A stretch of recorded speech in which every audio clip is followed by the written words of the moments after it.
Аңыз ақылды әйел.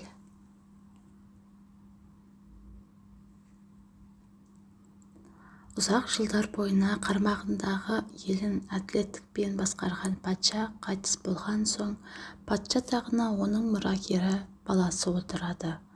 Басына патша тәжін киген жас жігіт бірнеше күннен соң сарайындағы бүкіл уәзірлерін шақырып алып, ертең барлығыңызда қыздарыңызды менің алдыма алып келіңіздер.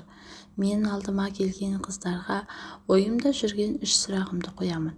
Кімде-кім менің қойған сұрақтарыма дұрыс жауап берсе, мен сол қызды өзіме өмірлік жар етіп аламын, дейді.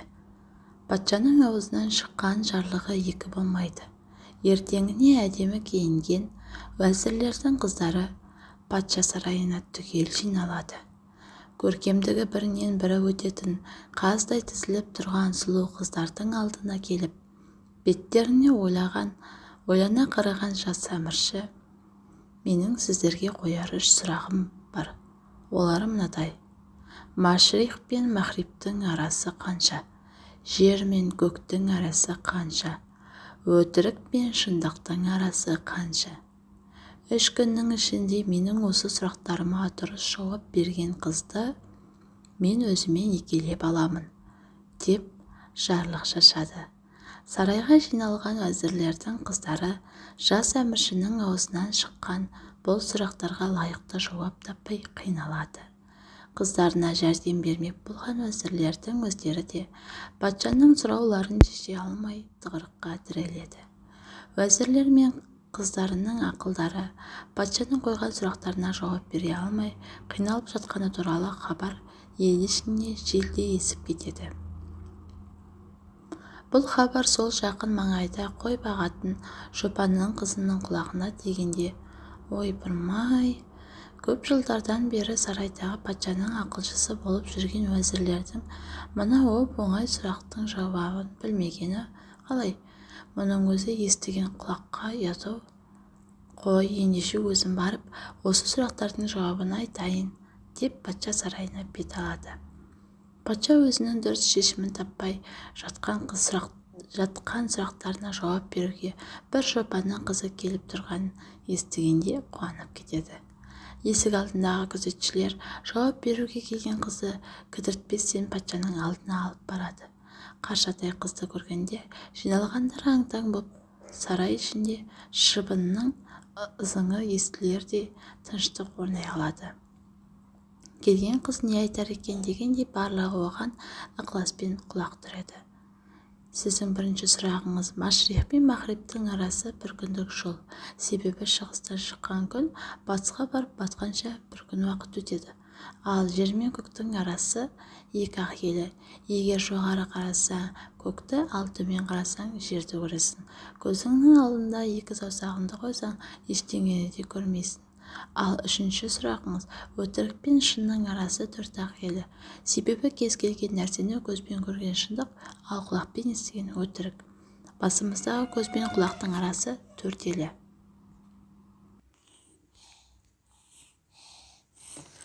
Басымыздағы көз бен құлақтың арасы 4 елі, деп әркелместен жауап береді. Шопан қызының берген жауаптарына шын көңілден риза болған патша сөзінде тұрып, осы қызға үйленіп, 30 күн ойын, 40 күн тойын өткізеді. Арада шамалы уақыт өткенде патша өзінің уәзірлерін тағы да сарайына жинап алып, жиналған уәзірлер: патшамыз не айтар екен деп көңілдері күпті болып тұрады. Тақта отырған патша уәзірлеріне барлай қарап: мен ертең қасымдағы нөкерлеріммен саятқа кетемін. Аңда неше күн жүретінім белгісіз. Сіздерді сарайыма жинап отырған себебім: менің көптен бері көкейімде жүрген бір сұрағым бар. Сол сұраққа сіздер жауап берулеріңіз керек. Егер дұрыс жауап бере алмасаңыздар, барлығыңызды жұмыстан босатамын да ауыр жазаға тартамын. Өтірік пен шындықтың арасында бір мық бар. Сол мықтың не екенін шешулеріңіз керек, дейді. Патшаның бұйрығына бағынбасқа алла жоқ. Уәзірлер тобы жынына айырылған бақсыдай аңырайып қалады. Үйіне келгеннен кейін патша әйеліне қарап: мен бүгін өзімнің уәзірлеріме тағы бір сұрақ бердім. Олар мен аңнан қайтып оралғанымша менің сол сұрағыма дұрыс жауабын тауып қою керек. Вәзірлерім бұл сұрағымның жауабын таппай, жаны қысылғасын сенен келіп жәрдем сұрауы мүмкін. Сен олардың ешқандай өтінішіне құлақ аспа.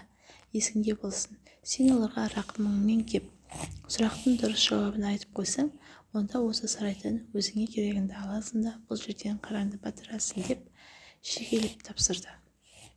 Ертеңіне астына желмен жарысқандай жерге ат мініп, ұшқыр тазы ерткен патша тобы аңға аттанады. Патша тобы аңға аттанған бойдан уәзірлер басын тауға да тасқа да ұрып, жаңағы сұрақтың жауабын іздей бастайды. Күндіз күлкіден, түнде ұйқыдан айырылған уәзірлердің ішкен асы бойларына тарамайды. Айдың күні аманында дұрыс жауап табудан күдер үзіп, жазықсыз жазаға тартыламыз-ау деген ойдан уәзірлердің ішкен ірің жегені желім болады. Көзді ашып жұмғанша патшаның аңынан келетін уақыты да болып қалады. Жаны мұрынның ұшына келген уәзірлер тайлы тұяға қалмай патшаның әйеліне келіп, өлердегі сөздерін айтып жалынады. Мұны естігенде патшаның әйелі екі оттың арасы ортасында қалады. Былай тартсаң арба сынады, былай тартсаң өгіз өледі. Енді не істеу керек? Уәзірлерге жаны ашыған патшаның әйелі өтірік пен шынның арасындағы мықтың тіл екенін айтуға мәжбүр болады. Патша аңнан қайтып келгесін уәзірлер берілген сұрақтың жауабы тіл екенін айтады. Сұңғыла патша бұл сұрақтың жауабын уәзірлердің өзі таппаған іші сезеді де, сендердің бұл сұрақтың жауабын өздерің таба алмайтындарың маған бейсаусақтай белгілі. Бұл сұрақтың жауабын кім айтқанын сендерге айтыңдар. Маған шындарыңды айтпасаңдар, барлығыңды дарға тартуға әмір беремін деп қорқытып уәзірлердің екі аяғын бір етікке тығады. Қорыққаннан жігерлері құм болған уәзірлер патшаға шындықты айтуға мәжбүр болады. Ашуға булыққан патша әйелін шақырып алады да: сен менің айтқаныма құлақ аспай, сол басыңа сақина сатып алдың ғой. Енді патшаның екі сөйлегені өлгені. Сен осы сарайдан өзіңе керегіңді ал да тезірек бұл жерден қараңды батыр, дейді түсін суытып.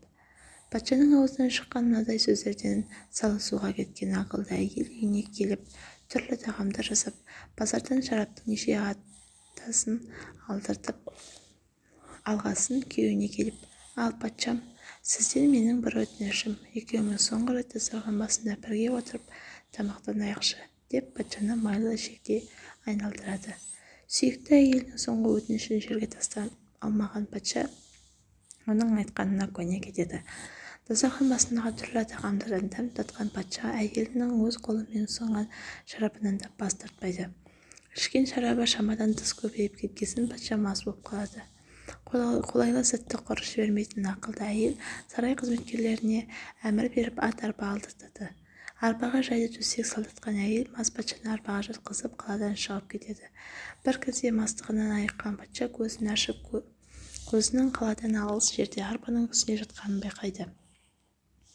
Патшаның көзін ашқанын сезген ақылды әйел: тақсыр, сіз маған уәзірлерге берілген сұрақтың шешуін айтып қойсаң, сарайдан өзіңе керегіңді алып шығып кетесің деген едіңіз.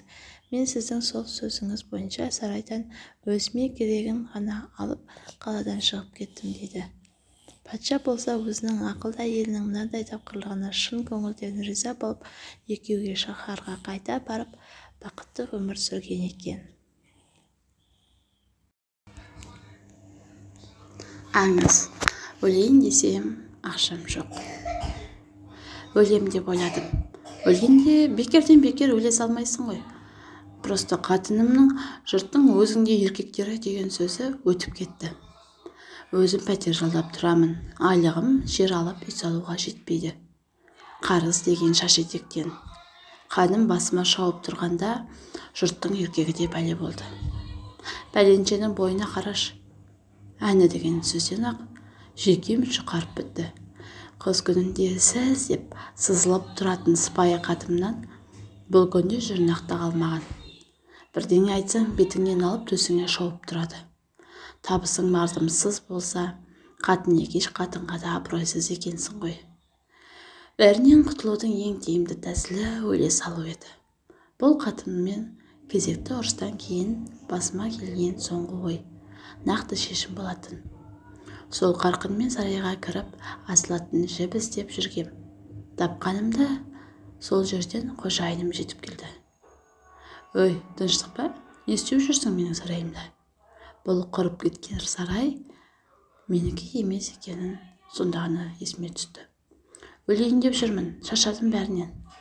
Басқа өлетін жер таппадың ба? Нағылды? Қой айналайын, өлесің бе? Басқа жерге бар. Ертең сен тұрсаң асылып, мен жүрсем милицияға жауап беріп. Басыма бәле тілеп алар жайым жоқ. Айналайын, шығып былай, деді. О, сұмды не десеңші. Мен өлейін деп тұрсам, қожайын өз басының тыныштығын тілеп жүр. Қой айналайын, ашуыңды бас, қазір кім жетісіп жүр дейсің, деген сияқты жылы сөздер күткем негізі. Аптығым басылып қалды. Сонда да бой бергім келмей, ешкім мазаламайтын жерге кеткім келген.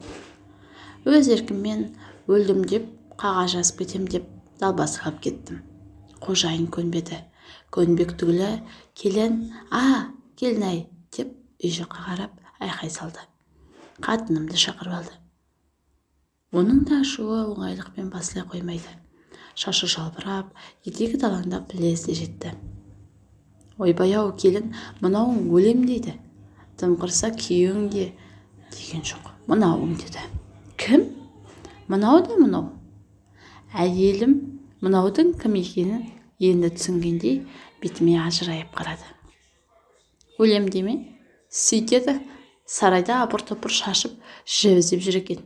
О, сорлы, деді қатыным. О, сорлы, өлгішін қарай көру бұның, дегісі келді шамасы. Мен де соны айтам да, деп қожайын тағы қыстырылды. Сен сұмырай неменеңе жетісіп өлмексің, сенің түгің кетпейді, өлесің де кетесің. Екі ортада мені сорлаймын ғой. Өлгенде 9 адам сынап келеді, біреуі жылап келеді. Сенің жетісің, қырқың, бешенбілігіңді өткізу менің сорым болады ғой. Қазір 100 күндік деген шыққан, деп қожайын тағы қыстырылды.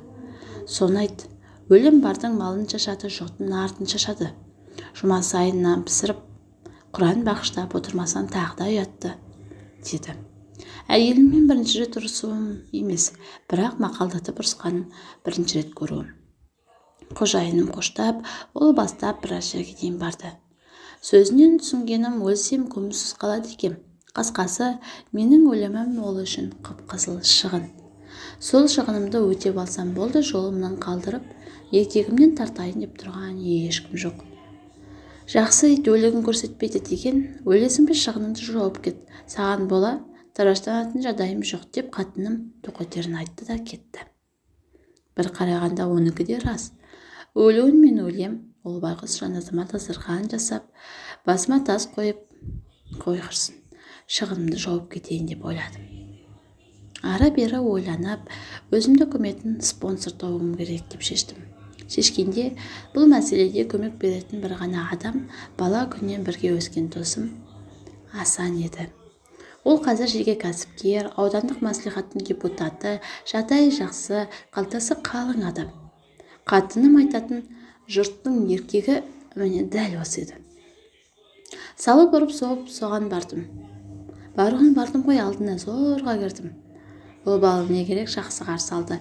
Хат шығызға шай алдырды. Шай үстінде жатайымды, неге келгенімді сұрады. Болары болды, не жасыратыны бар, өлетінімді айттым.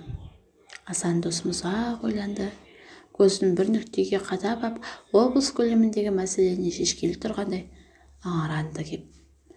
Менде де үн жоқ, шәйнектегі тегін шайды сораптап отырмын. Әлден уақытта Асан тілге келді. Сені ауылға барып қоямыз ба, әлде осы қалада қаласың ба? Досымның бұл сөзі саған төсекті төрге бөлмеге салайық па, әлде далаға жатасың ба дегендей жайбарақат шықты. Ауылда әке-шешем жатыр, туған жерім ғой. Дұрыс қой, бірақ менде уақыт тапшы, өзің білесің. Мейлі, онда қалада қала берейін. Екеуміздің әңгімемізді сырттан естіген кісі мені әскери борышын өтеп қайтуға барады екен деп ойлаған шығар. Қалада қалғанда дайындап қойған жерің бар ма деді. Алғашында әзілдеп жатыр екен деп ойладым. Ойбай-ау, қалада жерім болса, моламды салғанша үйімді салмайын ба? Асанға осылай дедім. Сонда сен маған зираттан жер әпер деп отырсың ба? Енді ыңғайына қарай көресің ғой. Ой, айналайын, сен ол жақтан жер алу қанша екенін білесің бе? Сенің өлуің ештеңе емес. Моладан жер алу керек. Одан кейін қатарынан кем болмауың үшін басыңа кесене тұрғызу керек, деді. Қысқасы, Асан досым спонсорлықтан бас тартты деуге болады. Тартқанда түбегейлі емес, сен алдымен жеріңді дайындап ал, басқасын мен көтерейін деп жомарттықтың тамаша үлгісін көрсетті.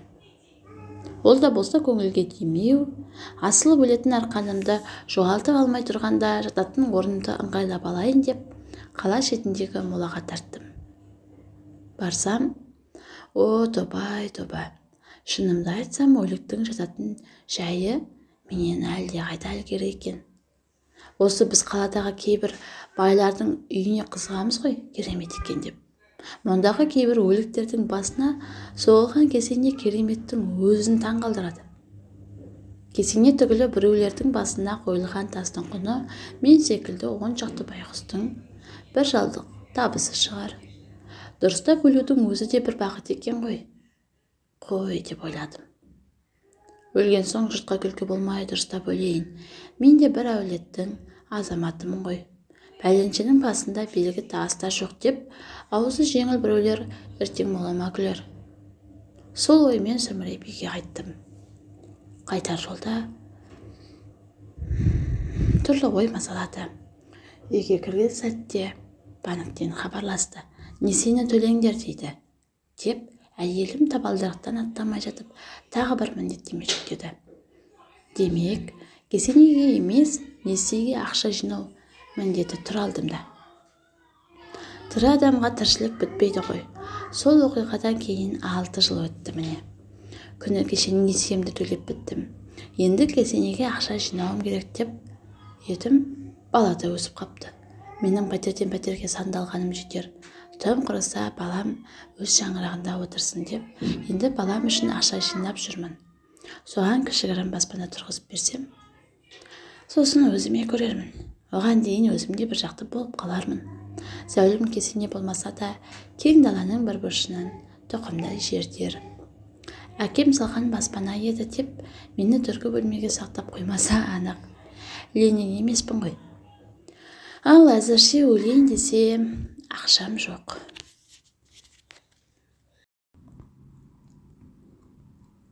Аңыз, қандай бақыттысыз. Ол өте әдемі, әрі пысық келіншек еді. Алайда осыдан бірнеше ай бұрын жол апаты салдарынан өмір бойы көзі көрмейтін зағипқа айналды.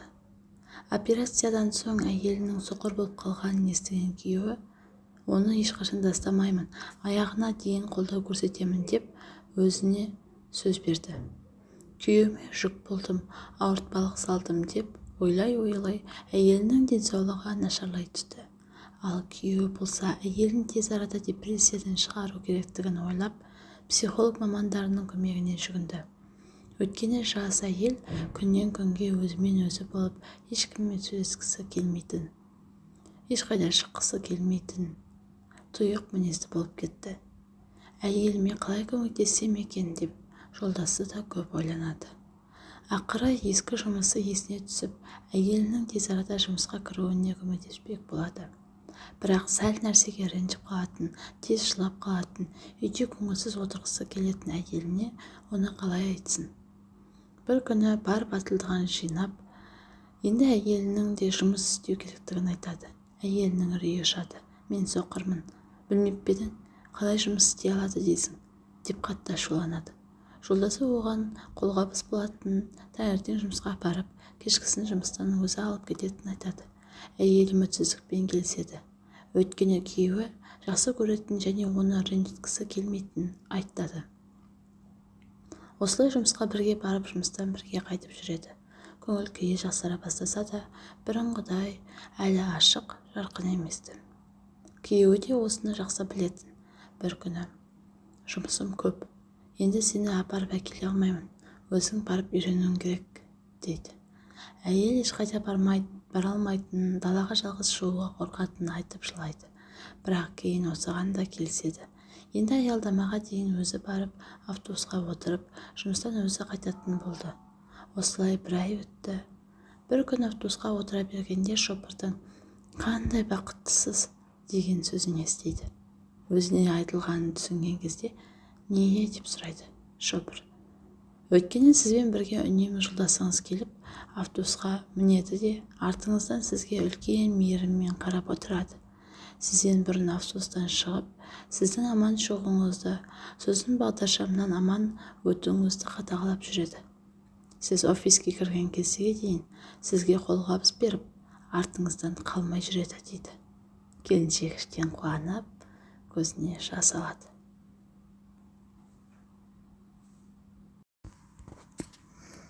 Аңыз. Ховард кедей отбасынан болып, мектепке керек кітап-дәптерін алу үшін көшеде жүріп заттарын сататын. Күндердің бірінде еш нәрсе сата алмапты.